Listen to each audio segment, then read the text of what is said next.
We had a competition a couple of weeks ago for you to guess what this machine is. I've now added a club into the machine. This is a Loft and Lie machine, and I've got some correct answers in the bag here, so I'm going to draw out the winner for the FootJoy shoe bag. Let's do that to start with. We're going to get the winner. So I've got all the things in here, and I'll do that behind my back. I can just try and find one and not two. Okay, there's one. So the winner of the shoe bag is Chris Mallion. So yes, well done, Chris. We've got a shoe bag there for you to pick up, which is, I'll put that behind the counter for you. And now I'm just going to show you a little bit more on the machine. Once I've actually got the club set up here, we've got the gauge, one for the loft and one for the lie here. So when I move this across, when it's touching the club, I'll actually show you, I'll bring it a little bit closer in.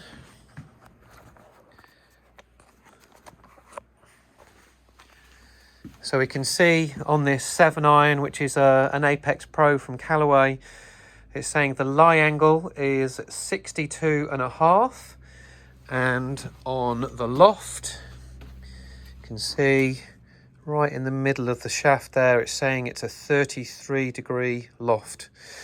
So yes, it's a really, really good machine. If I wanted to actually make any adjustments, you can see there's what we call a bending bar in here. So we would actually put this over the top of the grip, and that would go down. I just move that out of the way. That would go down there, and you actually would be able to bend the actual club into position.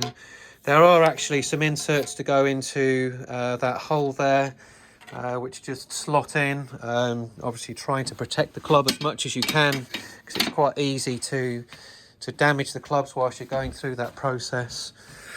But yes, that's a Loft and Lie machine. We have actually got a more recent one in the shop.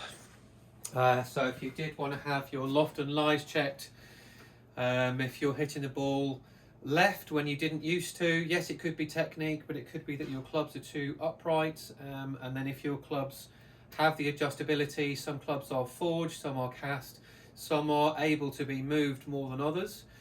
So yes, if you want to have your clubs checked, now is a really good time to do it, so at least you can get some uniformity going through the set.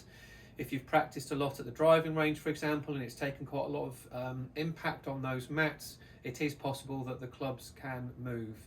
So yes, let us know. Well done to Chris for the shoe bag, and get in contact if you want to sort of see if your clubs are actually in the right Loft and Lie positions.